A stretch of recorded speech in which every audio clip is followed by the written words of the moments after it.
From the shadows of the radio towers, This is the GayPHX Podcast. your weekly dose of real talk, Queer joy. and community connection. It's gonna be a good day, and everything is going to go my way. It's gonna be a good day. The sun is shining bright and it's here to stay. Welcome back, friends, and if this is your first time tuning in, I'm so glad you found us. I'm Billy Foster, the host of the GayPHX Podcast, and this week, we're officially counting down to one of the biggest weekends of the year, Tidal Wave weekend in Palm Springs. Whether you've already snagged your room or you're just eyeing those poolside pics, this episode is a splashy pre-party. We've got a little bit of everything: dance floors, healing touch, queer radio legacy, and yes, ticket giveaways. Today, we'll be bringing you three fantastic conversations: the power couple behind Tidal Wave, the magic of Kilted Paws massage, and the legend of queer broadcasting, Brad Fuhr of KGAY Radio, whose work helped inspire this very podcast. But before we dive into all that, let's talk about the joy happening right here at home. First up, a massive thank you to the Phoenix Gay Men's Choir. Their latest performance wasn't just music, it was magic. The kind that lifts your spirits, fills the room, and reminds you of what it means to be part of something bigger than yourself. And hosting the evening in fabulous form were Moxie and Penny, the Sillin sisters. It was our first time seeing them live, and we were absolutely obsessed. Their wit, warmth, and sparkle absolutely tied the night together. Bravo, ladies. And if that wasn't enough queer joy for one weekend, we also had our very first booth at the Queer Summer Market. We got to share the mission of GayPHX, brag about all the amazing things that you, our community, are building, and connect with a whole bunch of new friends. And yes, Jesse from the Queer Center absolutely got dunked in the tank, possibly by me, possibly more than once, but it was all for a good cause and totally worth the splash. And now for some truly powerful news. Thanks to you, our community, the campaign to save Copper Cactus Ranch has officially hit its $100,000 goal. And when you add that to the personal savings that Rich and Bobby had already set aside, that brings the total over $200,000 towards securing the land that makes CCR possible. But the fight isn't over. They still face closing costs, lender selections, insurance hurdles, and of course everything it takes to seal the deal for good.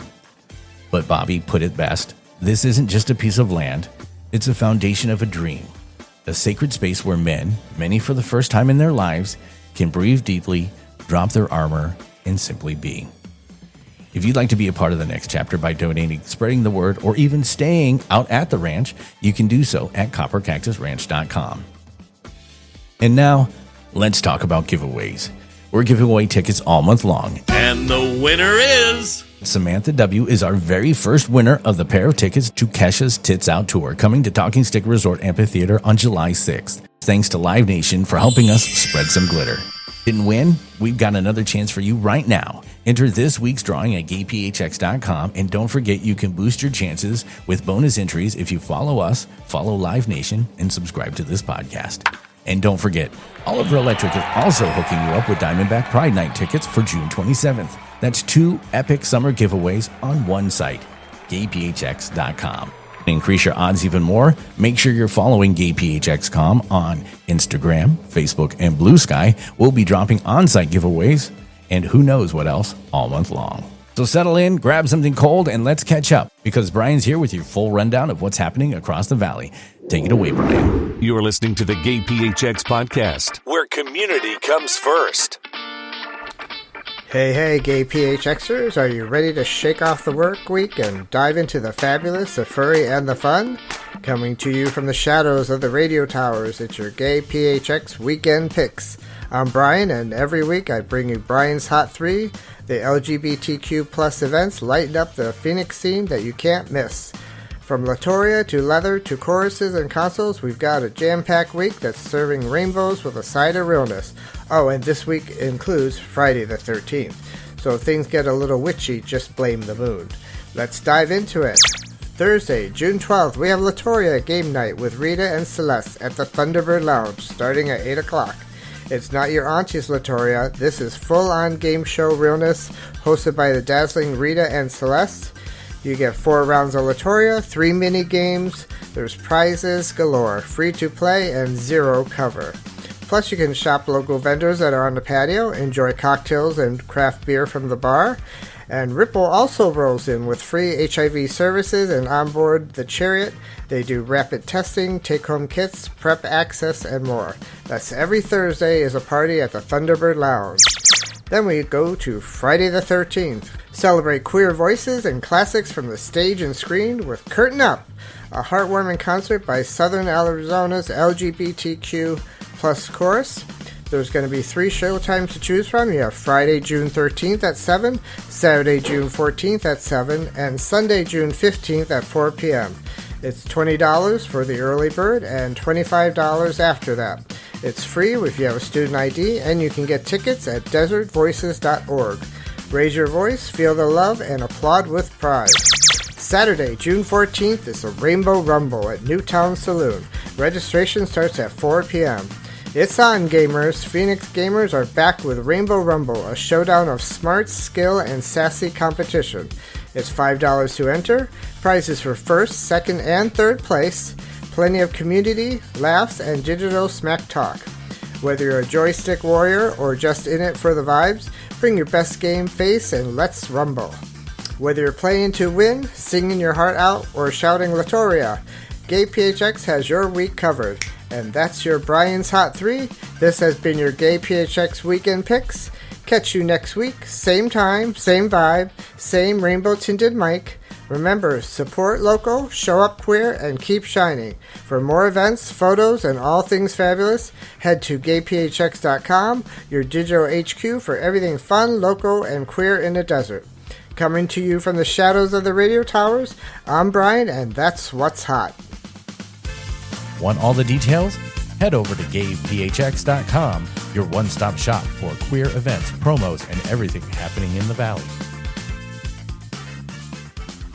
More stories, more voices, more pride. You're tuned in to the GayPHX Podcast. 4 days, one epic weekend in Palm Springs. Beginning June 18th, it's Tidal Wave 17, Camp Morningwood. The sun is high, the pools are wild, the parties never stop. Drag queen bingo, mixers, nightly dances including a Pitch the Perfect Tent underwear dance. Surprises at every turn, bare naked yoga, an exclusive poolside viewing of Maxi Luau, Drag Super Shiro, Camp Morningwood. Tickets are moving fast. Get yours now at TidalWaveParty.com. Don't wait, that's TidalWaveParty.com. TidalWaveParty.com. Pride isn't just a weekend. It's a way of life. Celebrate all month long. On the GayPHX Podcast. Another voice, another vibe, another reason we love this community. You know that moment when the music shifts and the light catches just right, and suddenly everyone's on the same wavelength? That's what today's guest does best. Whether you've danced to his sets at Bear Encounters here in Phoenix or spent wild weekends at Tidal Wave, the massive party weekend he co-produces with his husband David, Danny G has a gift for curating not just a playlist, but an entire experience. From the booth to the production board, Danny and David help shape the sound and spirit of queer celebration across the country. Welcome to the rainbow-tinted microphone, Danny G and David. Thank you for having us. Oh, you're welcome. Okay, so Danny, when you're behind the decks, how do you know that you've got the crowd locked in? So I always look up at the crowd to see what they're vibing to. If they're not vibing to something, I will immediately change the song or the key or the tempo to see if we can't get them back up and running again. So that kind of leads into my next question. Do you build your sets in advance, or do you work it based on the crowd's energy? Is it always that way, or do you have like a basic set? I always, it just depends on the night as far as the theme goes. Like we just did on Sunday, we had SEN or Sin Sunday, which was 70s, 80s, and 90s. So I geared that set with those songs. I never have put together a set playlist. So I had certain songs that I knew that would get the crowd up and going again if they were tired or they were drinking or whatever it is. And I've always had that opportunity where we would give them a little break so they could go to the bar and or go to the bathroom, et cetera, and then bring them back out to party again. So you have a bank of songs to pull from versus a list that you play off of. That is correct. And I've never ever had a playlist per se uh, in my career. And I started DJing in 1977. Oh, wow. That's awesome. So in all those years, is there a moment from one of your sets that still gives you chills when you think about it? Yes, actually there's several. One was playing at Probe in Los Angeles. One was playing in Charlotte, North Carolina with 50,000 watts under me. And, my first time ever playing at Tidal Wave still holds something near and dear to my heart. That is incredible. So you brought Bear Encounters to Pados, correct? I did. Was it something you had before? Yeah, we used to do a monthly party in Charlotte called Bear Encounters at the Eagle. I had a residency at the Eagle in Charlotte for 8.5 years, and then the Eagle closed. So we took it on the road to I don't. It's not a neighborhood bar, but maybe we could call it a neighborhood bar. And it was called the Woodshed. So imagine being in North Carolina at the Woodshed, right?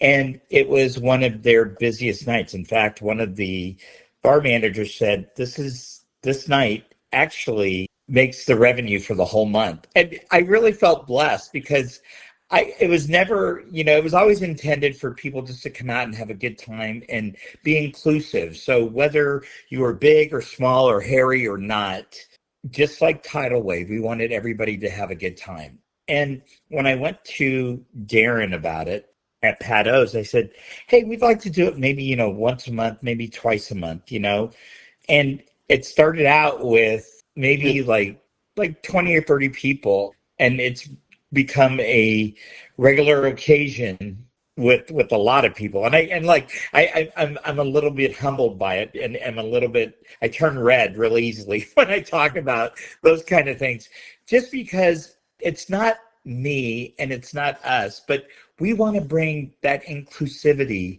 to everybody. We want to make sure that if you want to come in and dance and jump up on stage and dance, we're going to cheer you on. If you want to just have a cocktail and mingle with everybody else and just say hi, like they do over in Europe, they stop in at the pub for a couple of hours and they have a drink.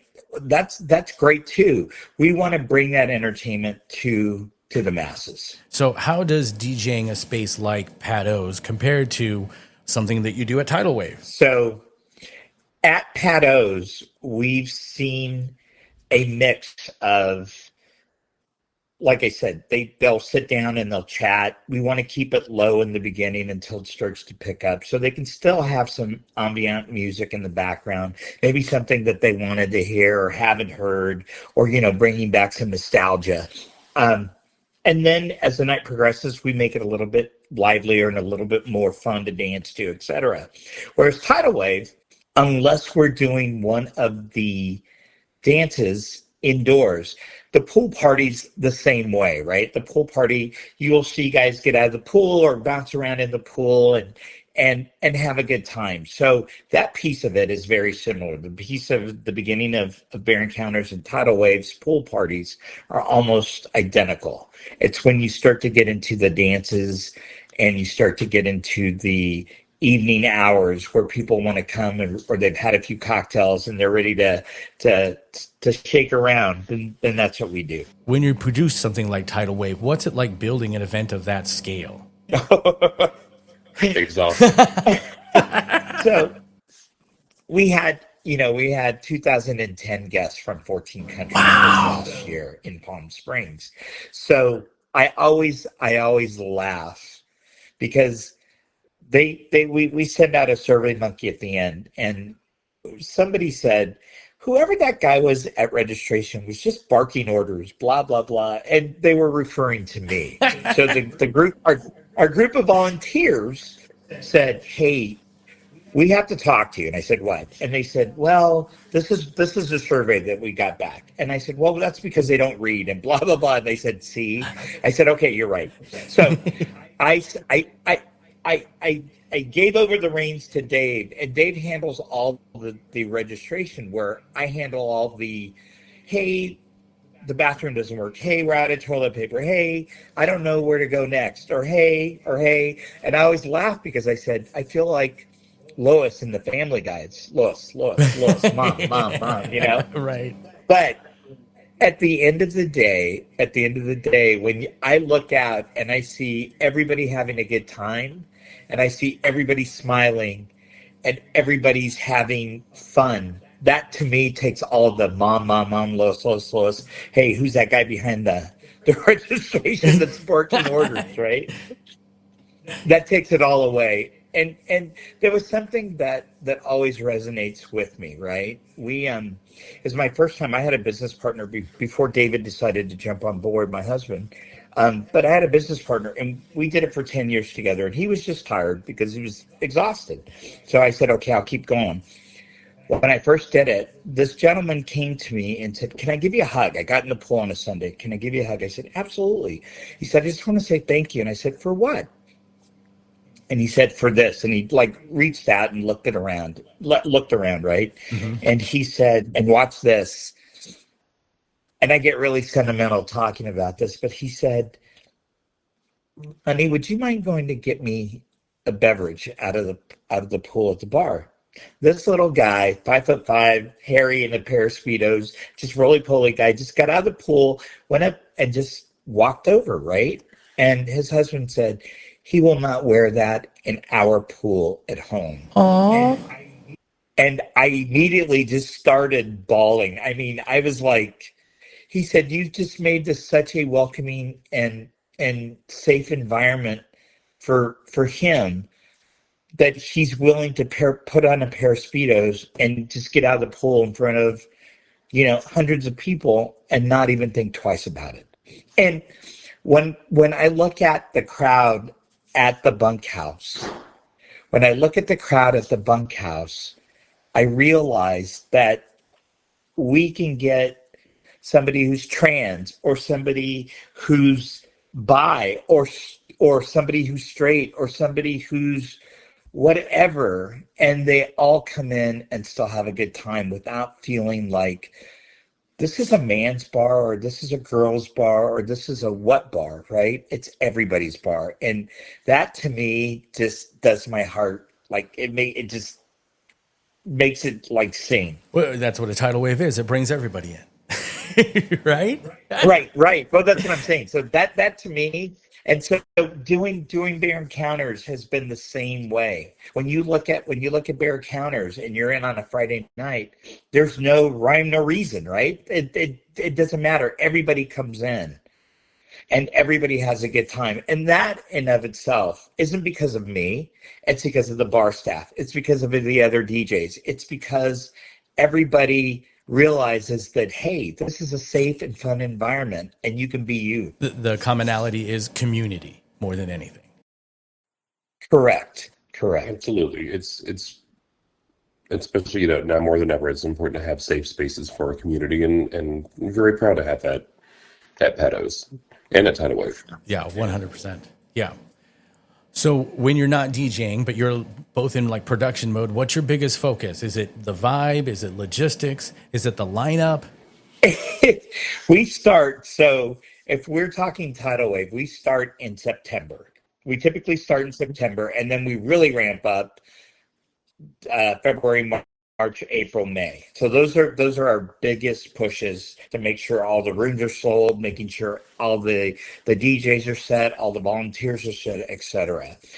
When we do Bear Encounters, we have decided that we're going to do a month-long calendar event. So that way everybody knows what's happening, because it's always on a Friday. So Matt and I have been good buddies for a while, and I've DJ'd a couple, and he's DJ'd a couple of Bear Encounters as well. So we're all in a big family, and he's also DJ'd at Tidal Wave. So all of the DJs that have played at Bear Encounters will also be playing at Tidal Wave, because we want to make sure that they see a little bit broader than just the bar, right? So we're really super excited. That's about awesome. that. And yeah, I love that we saw Moody there last year. So what year is this for Tidal Wave? How many has it been? This is going to be the 17th year. Yeah, our 17th year doing it. Wow. And it's our third to go. So we're very excited. And we're finally in the host hotel. Right. And last year's hotel, you always live and learn, right? So Right. we've when we started, it was like we didn't have a hotel. We just had a party at one of the Disney properties that nobody knew about, right? So it was all underground and we were all stealthy, et cetera, and it's grown to this. And for me, like I said, it's so much fun. It's a lot of work. It's a labor of love, but it's so much fun to see every person, like I said, big, small, short, stocky, hairy, whatever it is, feel good in their own skin. I always tell people, whether you're 100 pounds or you're 500 pounds, it's their weekend to shine. We don't allow bullying. We don't allow bashing. We don't allow any of that. And that, to me, we can turn on the TV and see ugly. And we all know, especially this year, how ugly it's gotten. Why do we have to have a safe space embrace that kind of mentality? We don't, and we won't tolerate it. So that's why we put this on. So to someone who's never been to a bear pool party, because I'm a recent convert, so to speak. I've only been going the last few years, and I absolutely love it. What do you say to them to convince them you should go check this out? You should go try this. This is something worth experiencing. So for a newcomer, for Tidal Wave, Tidal Wave is exactly what you make it. So you can come and lay by the pool and relax. You can go and party 24 hours a day if you'd like to, but it's a space that no matter what you do, you're going to leave there with new memories and a brand new friend set. And a lot of these guys have started off with 1 year and they've come for every year. And they've come, oh, wow, year after year, and they've made new friends or lifelong friends. We've had people come out that have gotten into relationships before. People have gotten married. We had a whole wedding at Tidal Wave. Oh, that's awesome. We had 10 couples? 10 couples get married at Tidal Wave in Orlando. It's at the same time, or at the same time? Yeah, at the same time. At the same time. Oh, wow. How cool is that? And a mass wedding. And it's a place that you can forge tons of new relationships and make lots of memories and be your best self. Right. This is a space for you to come and be your best. We encourage people that have never been, because there's some stigma with a bear event. Oh, they're not going to like me because I'm not a bear, or they're not going to like me because I'm chubby, or they're not going to like me because, and I tell those type of people, you know what? Then you come with me. You come under my wing, I'll introduce you to everybody. I said, or we'll put you in as a volunteer, and you can check people's bags and say hi to people. You can, that way you can break out of your shell. Oh, I'm really shy. It's okay. It's okay to be shy. I said, just stick with us. We'll get you to that point. We added a newcomer type of event, right? So those people that didn't know what to expect, we did a 101. We have a singles mixer and couples mixer. So now that they can get to know each other, right? One of the things that has been asked is, why don't you guys have a playroom? And I have to say, that's not what Tidal Wave is about. Tidal Wave has never been. You have a whole hotel. Well, so you can tell go to your room. You can tell people that, but they still want to know why, or why isn't there not an excursion to a spa? And once again, I tell them, this is not what this is about. There are other events out there that cater to that, but that's not what this is. This is about everybody having fun together. Whether you're doing the drag brunch, or doing bingo, or trivia, or karaoke, or whatever it is, we want to make sure that you're having a good time. And I really take the surveys at the end of the year to heart, to try to figure out, because at the end of the day, it's not my event or David's event or Tidal Wave's event, it's the customer's event. So whatever we can do to make this more pleasurable, make this more fun, make this more inclusive, that's what we do. And I've always had that mentality. Luther Vandross once said, because his mic wasn't working, that he stopped. He did. He stopped the concert 15 minutes in. And he said to the crowd, "I apologize, but my mic isn't right." And when he got back on stage, like everybody was like, well, "We didn't hear it, right? What's he talking about?" But he got back on stage. He goes, "It's working now. And I have to tell you, we don't mess with your entertainment dollar." So I've always took that adage, and I've always had that mantra of, this is their event, whatever we can do to give back to this event, that's what we're going to do. And it shows. That's why this continues to grow. That's why it's so exciting. Well, thank you. That's why we keep coming back. We love it. It's one of our favorite events. It's. I've already got my vacation. At the start of the year, I put my vacation in January, my first day after the start of the year for this event. Oh, well, that to me just touches my heart and just makes my eyes, swell up, and people also have asked, why are you doing it on a Wednesday? I said, well, because Juneteenth, as we know it right now, is a holiday. It's a national holiday. So those people that want to come in on Wednesday are more than welcome to come in on Wednesday. They have Thursday off. And the only day they have to take off now is Friday, because it used to be, I have to take 4 or 5 days off. Not anymore. And once again, we're excited to be bringing it closer into town. So everybody within the arenas area or by the tool shed or wherever they're going to go can get there easily. Right. And so we're excited about that. And where is the new location again this year? So there's 2. So we have the Palm Springs Hilton, and that's going to be the host hotel. But we also have the Zozo as our overflow hotel. And the Zozo is going to host the drag brunch, and they're going to host the opening party for everybody that's in Palm Springs. Excellent.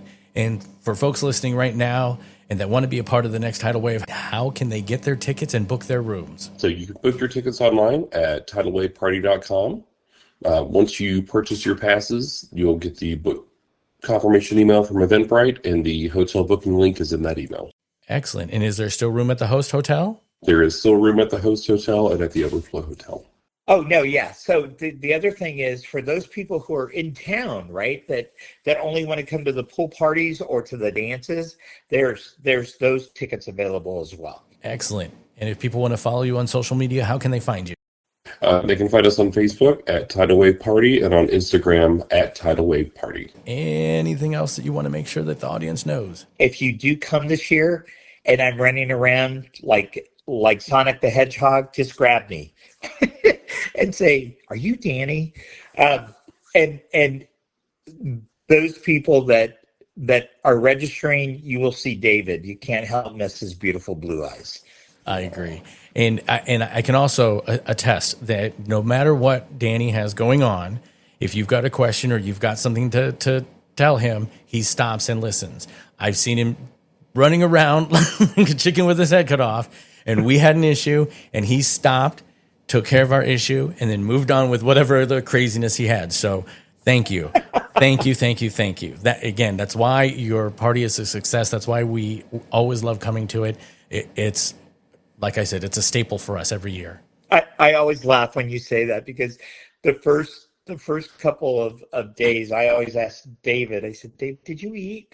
David's like, "Yeah, I think." And we're all saying, "Yeah, I had a Tootsie Roll in the morning and, and a couple of energy drinks. And now I'm still going, so. That's not eating, but yes, I know those days. Right. Alrighty, guys, thank you so very much for your time. I really appreciate it. Yes, Absolutely. absolutely. Thank you very much for your time. Thank you, and congratulations on the new set of podcasts. We're excited about this. New episodes, local voices, big queer energy. Subscribe now to the GayPHX Podcast.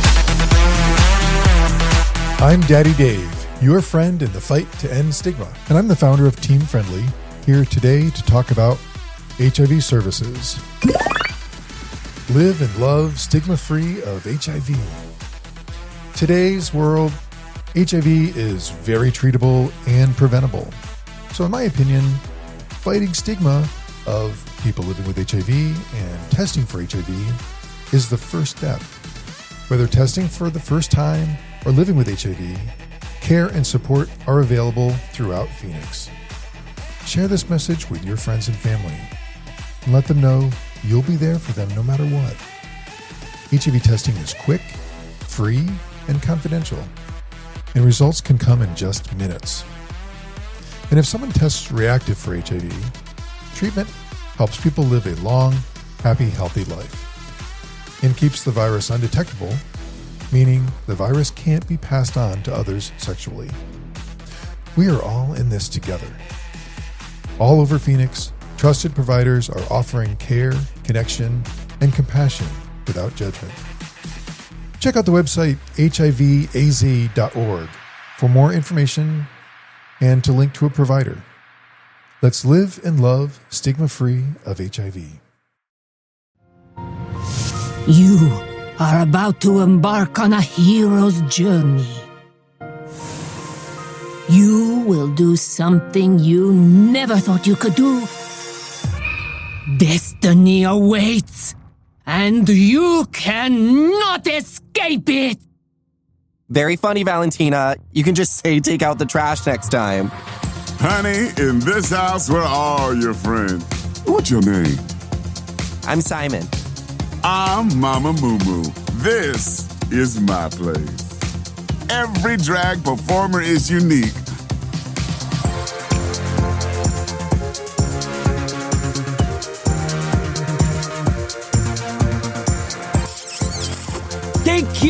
Thank you, I love you boys. The name's Dinah. Dynabolical. Cry, you miserable queens! Igor, showtime. When you fall in love with you, your star begins to glow. But when you put that love to use, you become a hero. When you fall in love with you, your star begins to glow. But when you put that love to use, you become a hero. Oh my God. Who are you? The name's Maxi LaWow. Maxi LaWow!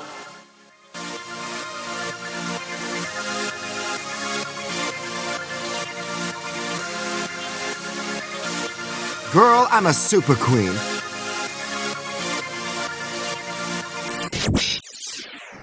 More stories, more voices, more pride. You're tuned in to the GayPHX Podcast. All right, everybody, it's time to relax, recharge, and maybe learn a thing or two about the healing power of touch. Today, we're welcoming someone who's not only got the hands of magic, but someone who brings a deep sense of care to every event he's a part of. You may have seen him offering massages at Tidal Wave or know him as the man behind Kilted Paws Massage Therapy, a licensed clinical massage therapist traveling the country and helping folks feel better in their bodies. Welcome to the rainbow-tinted microphone, Ben Volkmann. Thank you. All righty, Ben. Thank you so much for joining us. For those meeting you for the first time, can you tell us about Kilted Paws and how you got started? So, long story short is during COVID, I used to be an IT manager, and during COVID, I got to that point where I was burnt out and couldn't figure out what I wanted to do. So I took some sabbatical time and did some travel. And along my travels, I found a bunch of people who were always stressed out. You know, COVID was a very stressful time for everybody, including me, even on my sabbatical, even though I tried to make it as relaxing as possible, which that whole story is all available on my YouTube page. But if people really want to spend the time going through all of those. But basically, I had a bunch of people who were like, hey, aren't you trying to figure out what you want to do with your life? And I'm like, yeah. And I would see them, you know, in pain or whatever, or stressed out over stuff. And I would go over and I'd offer to rub their shoulders or whatever. And they were like, you know, you're really good at that. I'm like, you know, people have been telling me since I was 13 that I had a great touch and I needed to go to school and learn how to massage beyond what I naturally did. And people were like, you should really do that. So it took me 4 months after the first person told me you should really do that to finally get to the point in my head where it was like, maybe this is something I should give it a try. And in my travels, I ended up down in Baja, Mexico, where I met up with my sister, who's a massage therapist as well. She actually is one of the international massage champions. She took 3rd place once upon a time, and the International Massage Championships in Norway. And so it kind of naturally runs in your family. It kind of does a little bit. And she was like, we traded massages, and she's like, for having no experience, you're really good at this. You really, really should go find some education for this.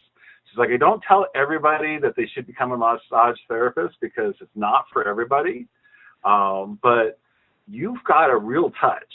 And I think, with training, you'd be amazing. And so, of course, I had been hearing that for the 4 months prior to that from everybody. And so hearing it from her, it kind of put it in my head of maybe I really should stop and think about this. So I ended up taking the rest of my sabbatical time to get back to my husband in Iowa at the time. And I'm like, honey, I think I'm going to go back to massage school. And I'm just not sure where I'm going to do it or anything. So I started researching schools, and I had 5 different cities and 5 different schools I was looking at, and I ended up tossing a coin between them. And I ended up, basically kind of bracketing it all the way up so that it was Las Vegas versus Seattle and Chicago versus Denver and Albuquerque, New Mexico versus Denver, and so on, until it finally got down to Denver was the winning place. And I had looked there was even one that was in Iowa, not too far away from where my husband was living. But, so I threw that in the mix as well. And I ended up moving to Denver. And so I got here, and I was going to go to a particular massage school across town from where I was living. And I couldn't get in. Admission issues were aplenty. And at the time I was working for a hospital ER department because they had offered me a schedule that would work with the school schedule I was looking at. So that I was working Friday, Saturdays, and Sundays. And I would have Monday through Friday at school. And then they were just like, I just couldn't get into the school for some reason. And every time I would see a massage therapist come into the ER, I would talk to them and I'd pick their brain. And I was like, hey, if you're going to do this all over again, where would you go? And I had 4 different people who told me this school called Full Circle. And I was like, you know what? I'm going to look this place up because I've had 4 people now tell me this. And I remembered looking at it as one of the schools potentially, and then had dismissed it because of the student aid wasn't federal student aid. It was private student loans. And I was like, you know what? I'm just going to go talk to these people, see what they have, see what the loan situation is, and so on. Got all the way through all of that. Got in, talked to them, had no problem getting in to see them. Came in, did my interview, saw the school, talked to the instructors. They talked to me, make sure that this was really something I wanted to do. And then they showed me this technique called SMRT, which was something that they had developed in Vail, working on injured skiers all the time. And I was like, they took my hand, they did this thing to my hand for about 2 minutes, and then gave me my hand back, and I was like, is that really my hand? Because it does not feel like my hand anymore. It was so shocking, the complete difference, and that it was so gentle and took so little time to completely release all the tension out of my hand. And I was like, I need to know what this is. This was amazing. I need to, learn more from this. And so found out that they taught a very balanced Eastern and Western massage, Eastern and Western medicine program, and was like, sure, let's do this. So I signed up for it. Turned out the loan terms were actually super reasonable, and so I started school. And year program flew by. It seemed like it was forever, but it flew by, and I had an amazing class and got out of it and was like, okay, now what? So I ended up going into practice right away. A lot of my practice clients from school ended up becoming regular clients and helped supported me through those beginning months. And then I started picking up contract jobs and working for different companies and just continuing to work on my own, trying to build everything together. I was so thrilled when I put out the application last year for Tidal Wave to be my very first event to event at. And it was one of those kind of things when I was younger, I was like, yeah, I'll do massage therapy. It'd be great to be that traveling bear massage therapist who goes to all the circuit parties. And, I just go from party to party to party, and I just massage all these, amazing hot men all over the place. And that would be awesome. And then, the whole thing becomes a tax deduction because it's all business expenses. Sure. Yeah. You're going there to work it. I'm going there to work it. I'm working in more than one way. But I also wanted to be able to help people too. So my big thing has always been, I want to do some things that are going to make humanity better. So whether it's helping people, take them out of pain, or helping them just feel better, feeling like, they deserve to be touched, was a really big thing. And then just experiencing weekly massage myself, I found that my body responded to it in ways that I totally did not expect, where I started feeling a lot better. My knee pain started going away. My low back pain started going away. I started losing some weight. Granted, some of that was activity and being in elevation here in Colorado, a mile high and more than one way, typically. That's what we love about Denver. But gotta love Denver. So then I just kind of kept on going with it. And as people were trying to figure out, as I was trying to figure out a name for my company, as I was coming up towards the end of it all, during my practice time, I was living in an apartment that had no AC. Well, we had AC, and it was all the way in the front of the apartment by the front door, but my room was all the way in the back of the apartment. So I had fans running and the windows open and just anything to cool off. So I typically, I was like, whatever I can strip off to be as comfortable as possible, I was stripping off. And since I was required to actually have clothing on, I decided to go kilted during my practice time. And every guy loved it. They were like, that's amazing. And I had these really lightweight kilts that I got from Go Naked, from Go Naked magazine, that they had once upon a time, and they were absolutely amazing for it all. And it was very lightweight, very comfortable, and I had free range of motion. I could do all my work that I needed to without burning up to death. And people were like, you should use that kilt thing as, part of who you are, to identify you as being somebody special. And so I was like, okay, sure. So I was trying to figure out, I wanted to keep the bear identity to some extent, but I didn't want the whole bear paws, because no offense to all of the wonderful bear paw massage therapists that are out there, there are way too many of you to count. And I wanted to have something really unique. So putting the kilt with the paws kind of made sense to me. So I came up with Kilted Paws Massage, and that's who I became. I do have people locally who are like, do you do animal massage? I was like, no. I would have never thought of it that way. But I could see that, because there are people of a certain income that can afford to do that for their animals. Right. I actually have friends who are who do dog grooming for, they do on-site dog grooming, and they were like, you should look at doing animal massage, and we could use you as part of our as our dog grooming, business, and as an add-on type of thing, and we make really good money. And so I looked into it. I have to go to not only to massage school, but then I also have to go to veterinarian school in order to be able to do animal massage. And I'm like, I'm not going to become a vet. So I stuck with human animals instead, all the bears, otters, cubs, chubs, everybody else, all under the umbrella. And so I pretty much found out that this school was one of the best schools in the world for medical massage therapy, which happened to be 5 minutes away from my home, and which was totally awesome, totally understated all the way across the board. But when I started reaching out to people and saying, hey, this is where I'm going, they were like, and these are all people in the massage scene, they're like, who's your instructor? And I tell them, yeah, it's Miss Lewis. And she's like, oh my God.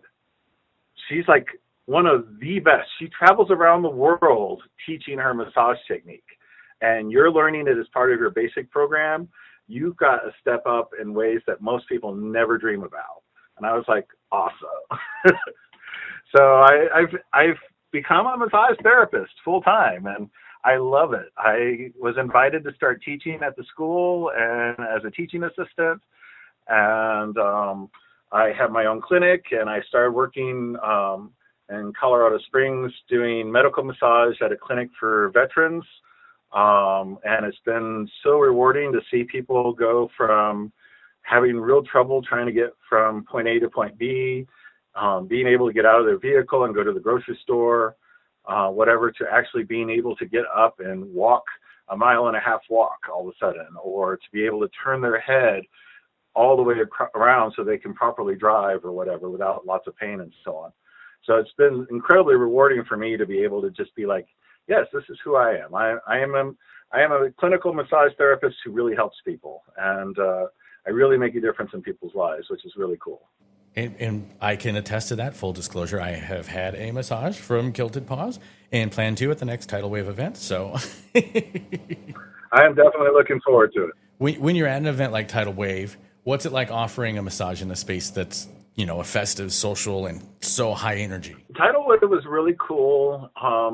Working with the folks there, they were able to set me up in a nice conference room that was a little bit just outside of the vendor hall. So I wasn't actually in the hustle and bustle of the vendor hall, and I had kind of a private space.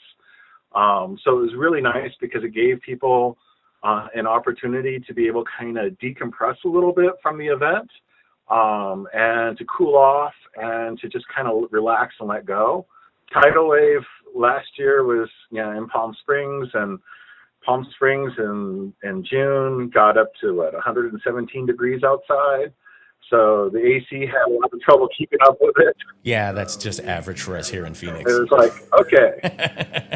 But, I kind of switched, instead of doing everything hot stone, I switched to cold stones. And, I had both available, just trying to find ways to help people relax and playing some soft music. And I set up some kind of mood lighting in the conference room, so it wasn't just the bright fluorescence beaming down on us all day. Chilled out, relaxed, and had a good time. It was really kind of weird because I would go from a really quiet little room to going back out into the vendor hall where it was really noisy, or going out to the pool area where it was even noisier. The big party area. But it was really nice because people would come in and they were like, this is really nice. It was really comfortable and really relaxed. I try to make sure that I had enough time between everybody to be able to take some time for me, and to make sure that they had plenty of time to get dressed, instead of saying, hurry up. I have somebody else on the table coming type of thing. There was no hurry with it, which was great. And, that definitely came across in the work as well, because it allowed me to really take the time to really help people at the same time. And it was very rewarding for me, because I found out that there were a lot of people who don't get massage typically. And, they saw my growler shout or whatever that said, hey, or my text messages on Telegram saying, hey, I'm doing massages. Here's where I'm at, etc. here's my booking link if you want to do it, or I can, set you up. Just give me your info. Went through that whole process.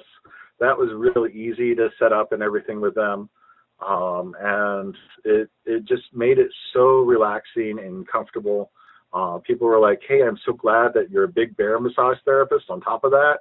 Because, I sometimes feel a little bit intimidated by going to somebody who's this little tiny therapist. And, I'm this 300, 400-pound bear who's coming in and looking at you and like, are you going to really be able to do anything for me?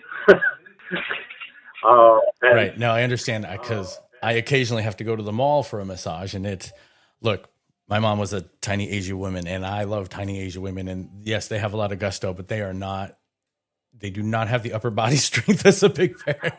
Now, they may use their feet in order to be able to do it all, but right. They will find a way to make you be like, oof. But they're definitely working for it. But it's not the same. It's definitely not the same. Yeah. Definitely not the same. And the nice thing is that, my techniques are designed so that they're designed to save my body while at the same time maximizing the effect for my client. So I don't need to put a lot of pressure into things to get the body to fully relax and to let go, because I use medical techniques that are designed to work with the nervous system, where it tells your nervous system it's okay to relax. We kind of hold it there for a little bit so the nervous system suddenly kicks in and says, hey, these muscles are too tight. Why are they so tight like this? And it lets them go. And then I can work on them without it being so painful, because a lot of the pain associated with massage is because the muscles are so tense and so tight. So it allows me to be able to work a lot deeper into the muscles without the pain and without killing myself trying to beat through the tissue to get it to relax. Which is really cool. That's excellent. And so beyond physical relaxation, what kind of like emotional or energetic benefits do people tell you that they experience from a session with you? Most people feel very, very recharged from it. So I naturally do a lot of energy work whenever I do massage work. I'm a natural energy healer as well. So whether people ask for it or not, it's just something that I use naturally in the process of giving massage work. And so people will feel really, really recharged, really refreshed. They'll feel like their body has just completely let go of everything, kind of grounds everything out at the same time with it, gets rid of some of the stuff that's hanging on in the background, and just, it allows them to be able to feel like they can face the world again or go take a nap, either or. And then, right. So they can actually really let go and relax and, continue on with whatever it is that they're doing, which was, really amazing and great. Cause people were like, I feel so much better and I can now go out and party. And I remember one client last year, they saw me early on in the event, and then I saw them later on over at one of the excursions, and they were like, can't tell you how much you helped us, because we've been able to fuck for hours and hours and hours and hours.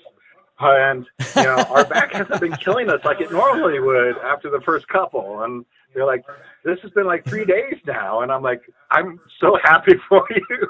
It's like, okay. And that's the kind of Yelp review you really want to see posted. I was just like, I was so charmed by it and taken back at the time, because I was like, well, that wasn't exactly my intention, but I'm glad it helped. I'm glad you're having a great time. Hey, benefits are benefits, right? Right? Well, what is it that you wish people understood about therapeutic touch more? Especially in touch is a very the powerful LGBTQ thing in our community. And a lot of us realized how much we needed interaction with other human beings during COVID. There are a lot of people who are afraid of being touched or feel like, don't like being touched. But touch is such an essential part of being human that allows us to really expand out and, reach out to other people. It has psychological impacts to us. It has physiological impacts to us, where massage can actually help people who have mental disorders now. They're doing research on this where it does help with depression. It does help with schizophrenia. It does help with autism. It does help with all of these mental disorders that we have so many issues with in our society. And LGBT folks have a tendency to be very isolated and really not look for, we're always looking for touch, but we're typically looking for sexual touch. And having a non-sexual touch can be so incredibly healing that it allows us to really blossom forth in who we are as people, so that we can actually just be not just sexual beings, but we end up being so much more suddenly because we feel good about just mentally and physically all the way through that. So it's really, really incredible what the power of touch can have for people. And it's always unique for every person. So some people, they're just having a really bad day, etc., or things just haven't gone right.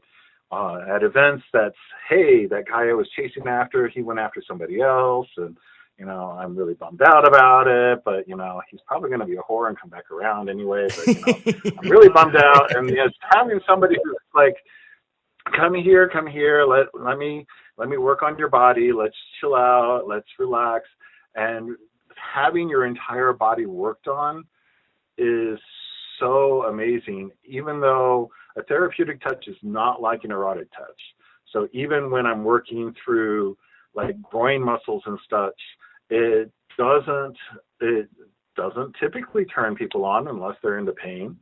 But typically a lot of folks are like, well, what if I get hard in front of the massage therapist or whatever? It's like, no, it's fine. You can't control that all the time. But the touch really allows them to let go and to feel valued and to feel like, hey, somebody's actually willing to touch me. Yes, I might be paying them for that touch, but they're actually somebody who really cares about what it is that they're doing, is really trying to figure out what's going on with your body, and really is going to give you advice and feedback on what's going on in your body, and say, hey, this is something that's going on here. I can tell you that these are things that can be fixed, but we need to find somebody who can fix them for you. And they're like, but no, everybody's told me I can't have that fixed or whatever. And, so it's really kind of cool in that way also, because the touch experience just allows them to find hope again, in their own body, and finding comfort in their body as well, because somebody else has been willing to extend that to them. So that kind of leads perfectly into this next question, which is, for someone who's listening, who's never had a professional massage before, what would you say to help ease their nerves and encourage them to give it a try? So my best advice for somebody who's never had massage is find somebody, that you can get referred to. Find somebody that is in the community. Go out to the LGBT commerce in your local area, Chamber of Commerce, look on their site. There's generally a massage therapist out there who's LGBT friendly, body positive, whatever it is that makes you kind of afraid of going out to see them. Go out there, find them, and just say, hey, I've never had a massage before. I'm not really sure what's going to go on. They're going to walk you through the entire process. You don't have to remove all your clothing for your first massage. We can totally do complete body massage through the clothes. It does make life a lot more difficult for us, and you won't get as good of a massage in that process, but it definitely will give you that experience to be able to feel that touch and to feel somebody who can actually work through your muscles and work through your body and make you feel better. It's definitely well worth doing. Kind of like baby steps. It is a baby step, yeah. I mean, and if you want to, wait till you get to an event. A lot of the events now have one or two massage therapists out there who travel like I do. I only do a couple of events a year, and most of the year I'm back here in home in Denver.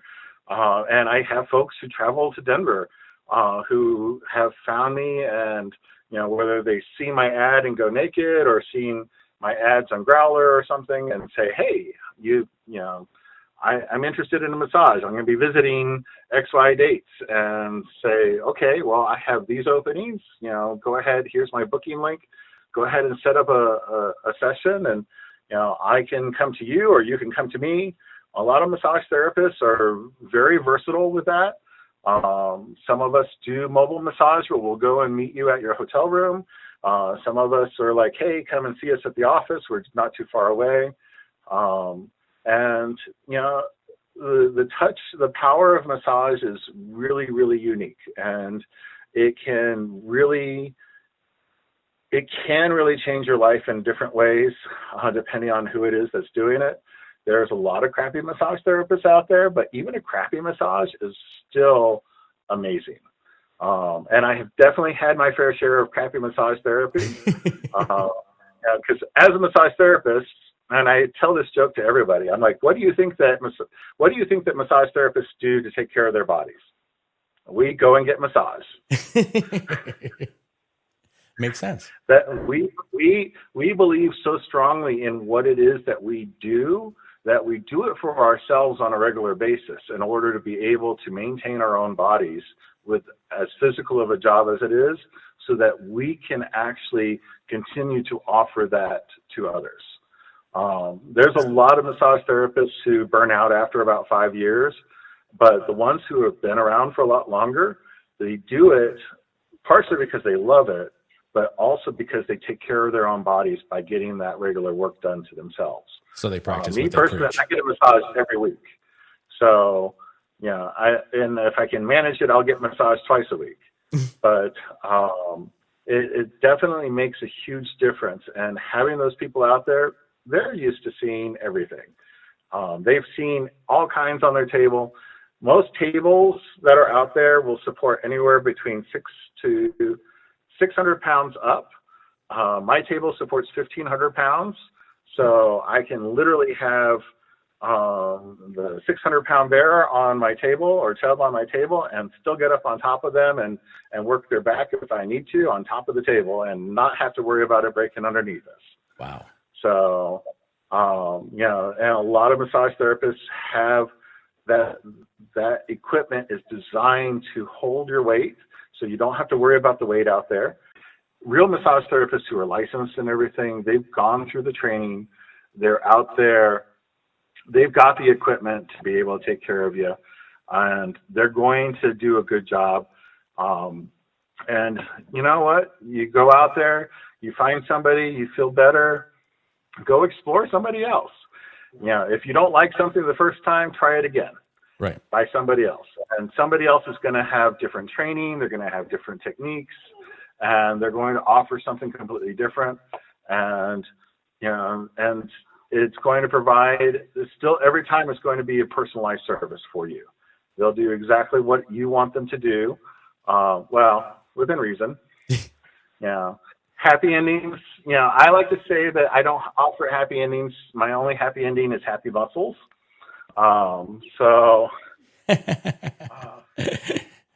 Definitely, they're out there, and their goal is to try and make you feel better and to do things that are good for your body.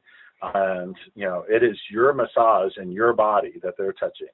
So don't be afraid of reaching out and saying, "Hey, I've never had massage. I don't know what the pressures are going to be like. Can you kind of give me an overall massage of, let's see if it gets to be too deep or it starts to hurt too much for some reason." Tell them, "Hey, that's a little too heavy." Speak up to them. Don't be afraid of telling them that. They value that, because if you don't, then they're just going to continue doing what they're doing, and then you have a miserable experience. And, whereas if you can speak up, then they'll have a much better experience for you and can offer you a much better, thing all the way across the board. Something's not working so great, they can change their technique. They may not know, if you don't tell them, they don't have any idea that they need to change what they're doing. They're not psychics, they're therapists, massage therapists. Right. I mean, For the most part, we can feel some of it, but, there comes a point where we can't. Right. Ben, well, thank you for all the work that you do, helping people feel more comfortable, connected, and cared for their bodies. For folks heading to Tidal Wave this year, how can they connect with you or book time for a session? So they can connect with me either on Telegram or through my website. Telegram, my Telegram handle is Kilted Paws, KILTED PAWS. And I'm in the Telegram groups for Tidal Wave. You can also reach out to me on my website. It is https://kiltedpaws.massagetherapy.com. And I already have the options for choosing Tidal Wave massage up there on the website. You just go up there, select that option, and it will give you the available timelines and time dates that are available for it all. And it will send a note over to me, and I'll confirm with you, and we'll just confirm all the time and place and everything else from there. But those are the two best options. You can also reach out to me by phone. My phone number is 720-663-8864. And that is my massage business phone number. If I'm in a session, it will just go to voicemail, and I'll call you back at my earliest convenience. Just let me know you're going to Tidal Wave and you want to schedule a massage, the date and time you're thinking about, and we'll see what I have open, and can kind of reach out around that. So there's definitely 3 different ways to do that. Send me a telegram, give me a holler, go to my website, book something on there directly, and we'll arrange for a massage. So I'll be offering 60, 90, and 2-hour massages at Tidal Wave this year. It pretty much, it's really, really convenient because I don't do any upcharging. The only thing that's not entirely true.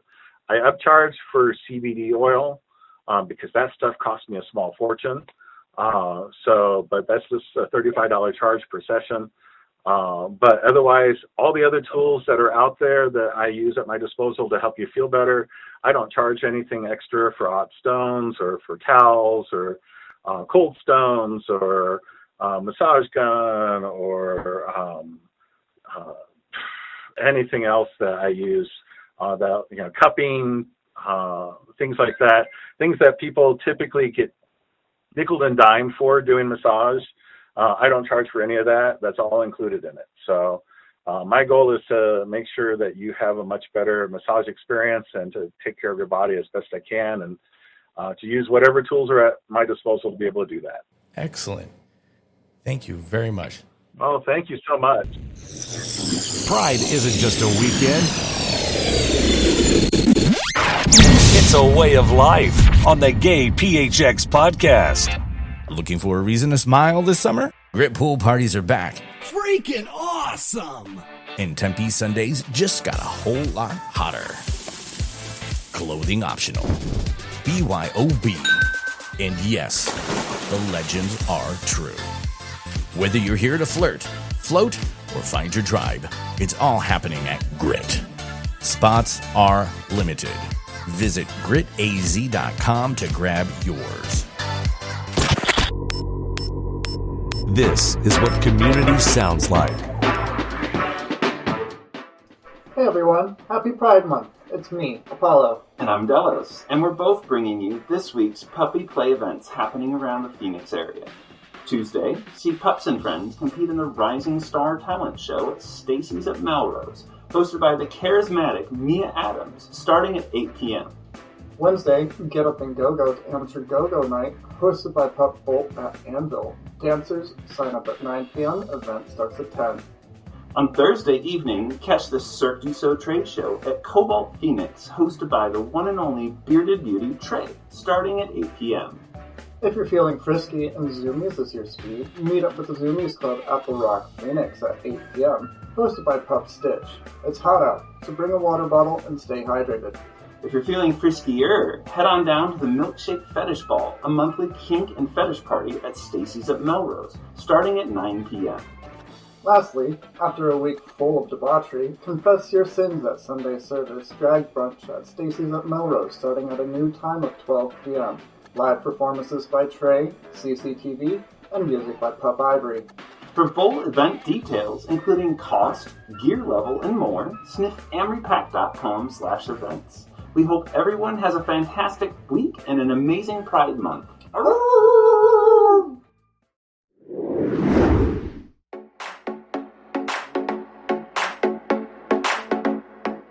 Need a little daddy getaway? Mr. Anvil Phoenix has got just what you and your daddy need to escape the grind in style. We're talking 2-night stay at the Hyatt Place Tempe University.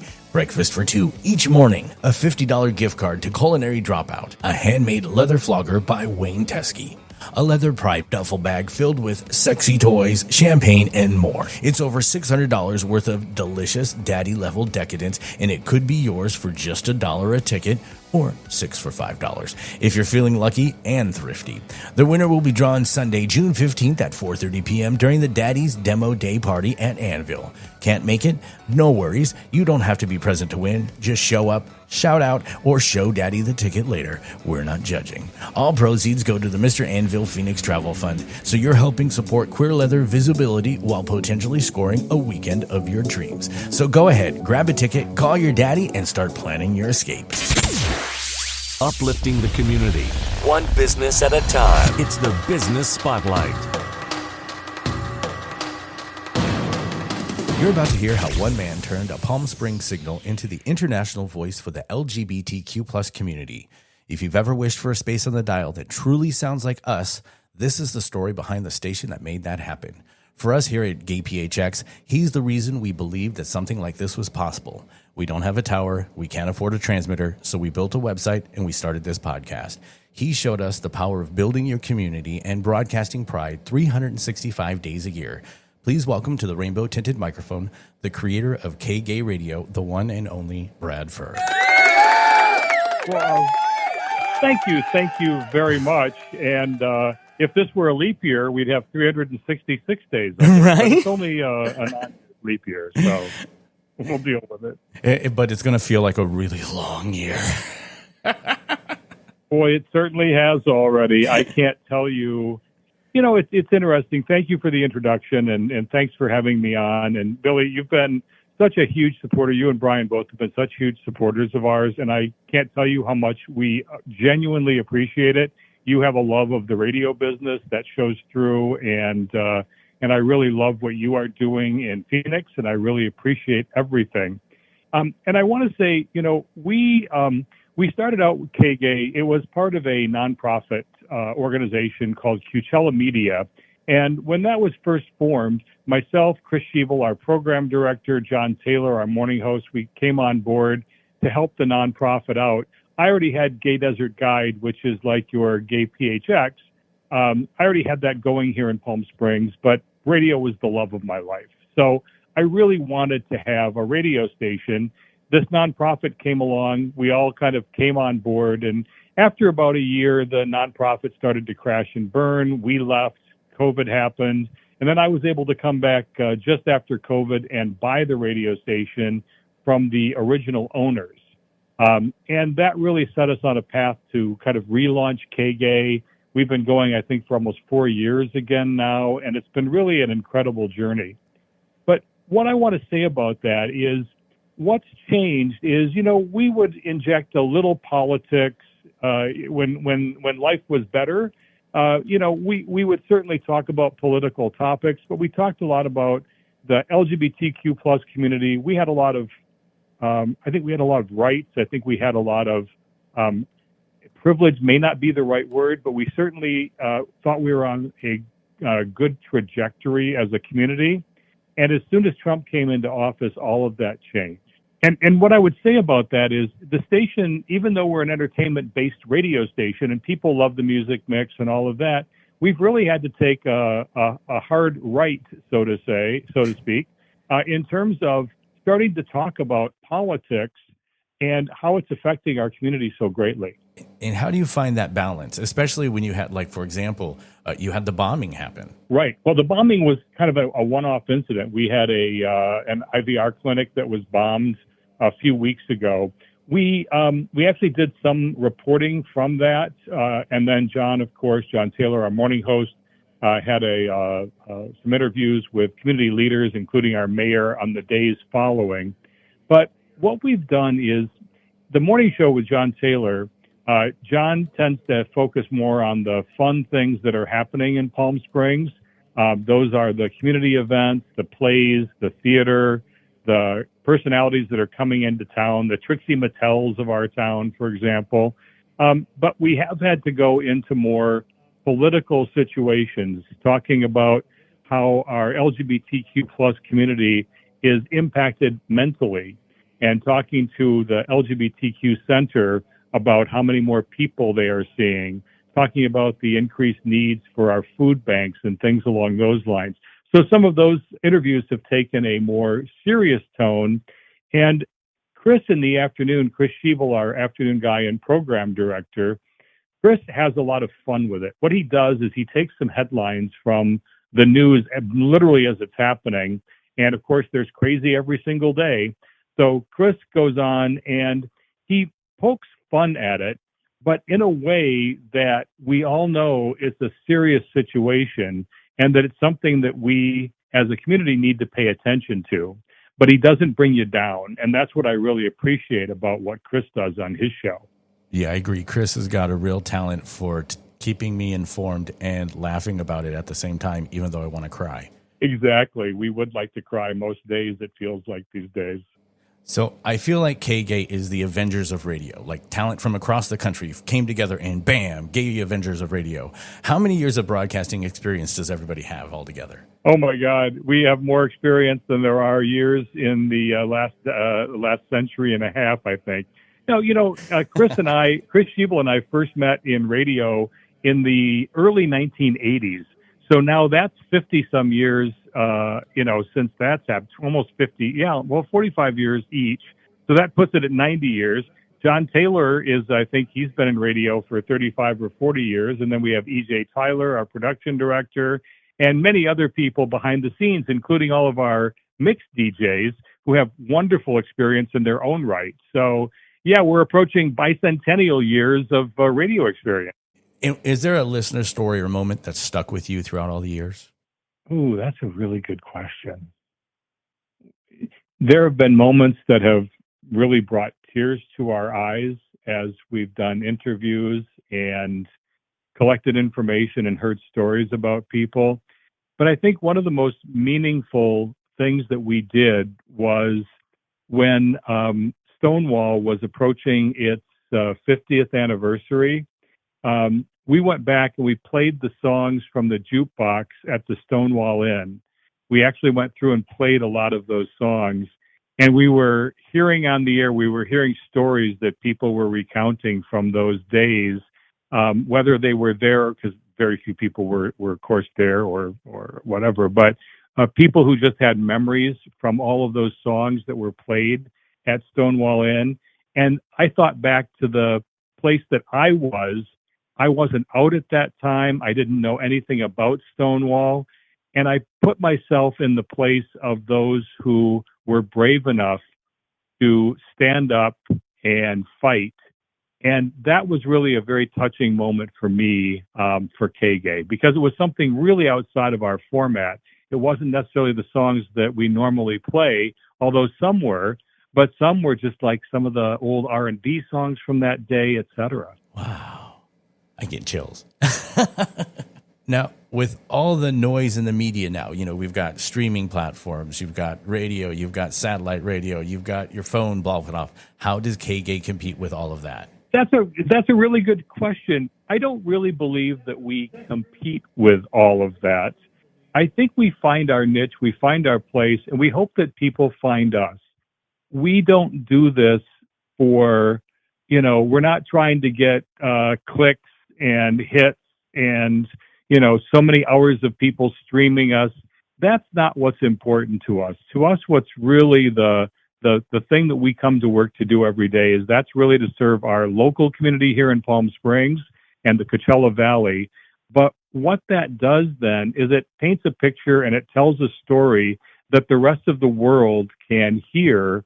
and they can be a part of what happens here in Palm Springs. And they know that if and when they visit Palm Springs, it will be a safe and inclusive place to come. Let's talk about this because it's at a wider audience. That means it's streaming. So you've got streaming fees. How does that differ than broadcasting fees? Yes. So the short version of that is every time a person streams us outside of the normal listening area of Southern California, that costs us so much per listener, per song that is streamed. And what's important about that is we really can't monetize that. I can't charge advertisers for the thousands of people that listen across Europe and in Canada and across South America or any place else in the world, because those listeners are doing so in order to kind of, either get our sense of community or they just love the music. And so those streaming costs drive up our whole cost of operation more than a typical radio station. So we had to do something called Support Your Station. We did a fundraising drive a couple of weeks ago, and the response was just overwhelming. We thanked on the Friday after the fund drive went. It took us like 5 hours to get through all of the thank yous, within, of course, the music breaks. Hundreds of people made small and large contributions, and I thank you for your contribution for what we did. It was just an amazing experience, but that streaming cost will continue. We want artists to be paid for the music that they are providing and that people are enjoying, but we also couldn't just support this with the normal advertising that people hear on a radio station.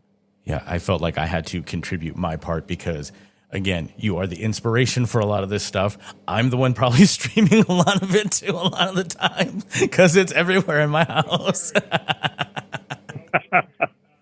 Don't worry. Don't worry. I'm not, you've more than paid your share now. You paid the freight. So thank you so much. Now, what does Pride mean to you now, more than ever, after all these years of broadcasting it? Boy, as I see June Pride Month here, Pride to me means fighting for the rights that we are losing on a daily basis. It means showing people that we will not be silent. It means no one needs to be in the closet. Our transgender brothers and sisters deserve our support, just like we, have supported all the other communities, the marginalized communities over the years in our rainbow and our alphabet. And to me, this is really a time to regroup and to make sure that every one of us makes our voices known. Like Harvey Milk says, you can't be silent. You have to let your friends know, your relatives know. You have to be out and proud.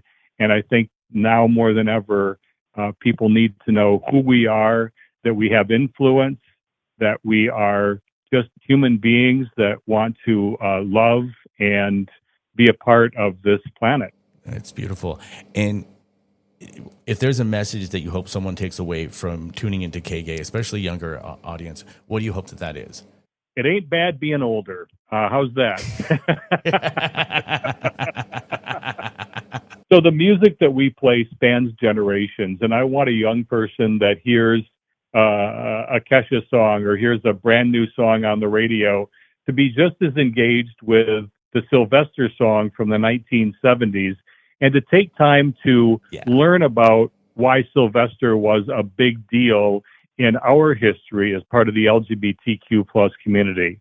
That's what I think is really important about KGAY. We're telling a story, we're telling history, but we're doing so with an eye on the future, not necessarily looking back all the time. The looking back part is important because it is a part of our history, but looking forward and the positive things that will come out of our of all these trials and tribulations that we have, we will get through this.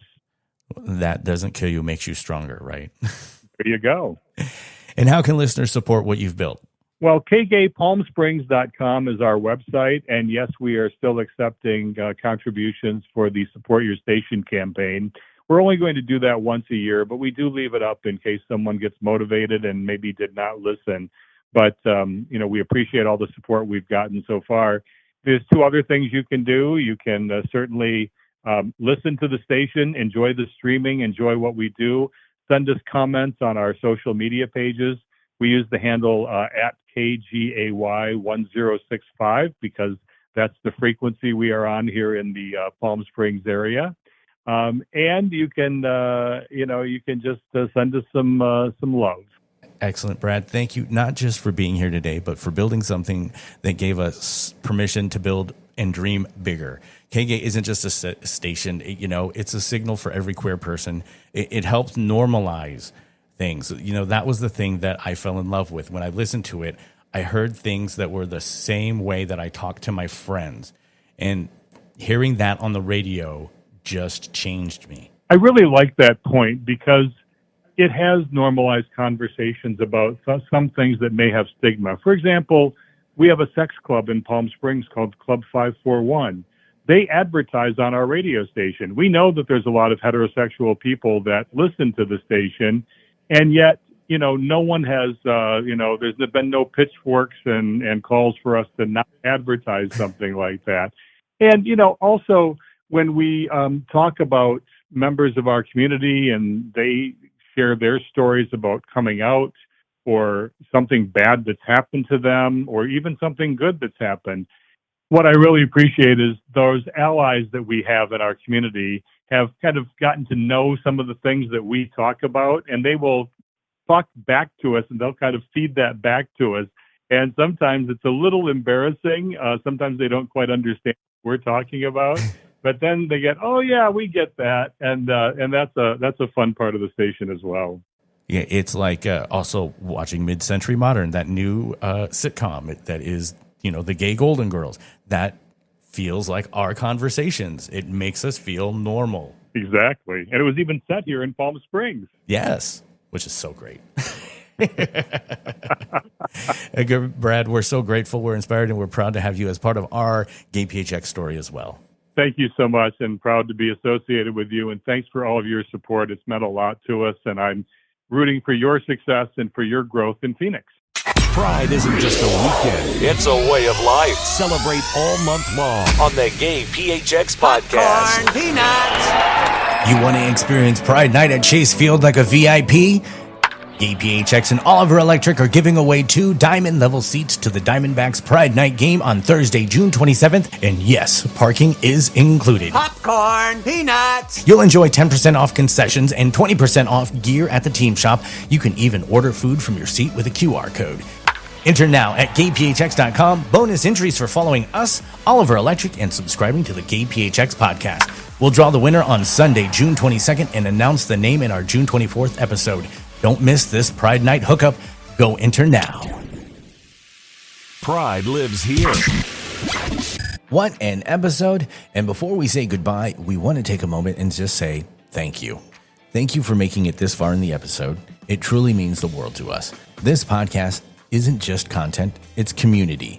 It's incredible how many people we met this past week who lit up the moment that they heard the GayPHX podcast exists. There's a space made just for them to feel connected, celebrated, and seen. I want to tell you something from the heart.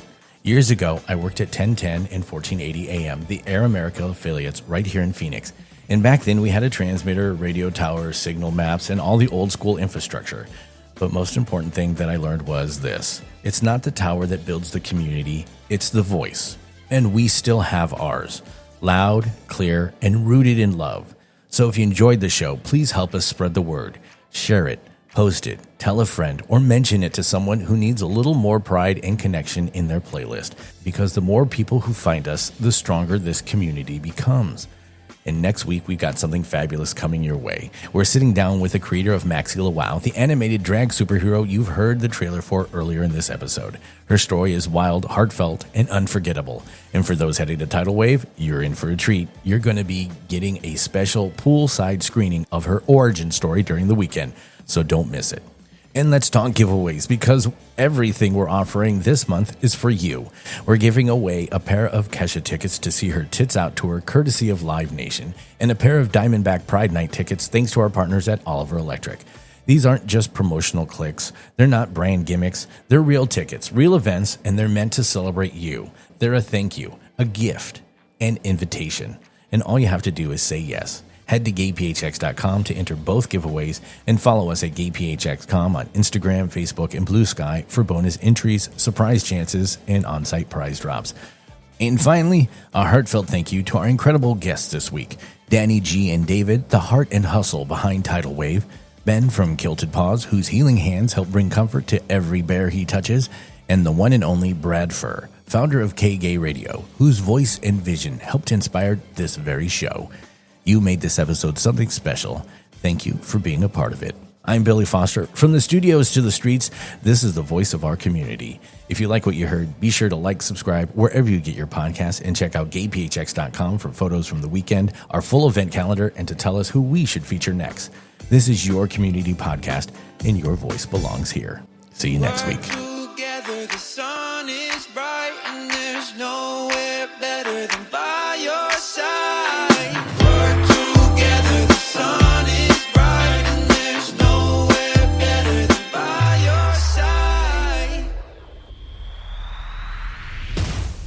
Thanks for hanging out with the GayPHX Podcast. Be kind. Be bold. Be you.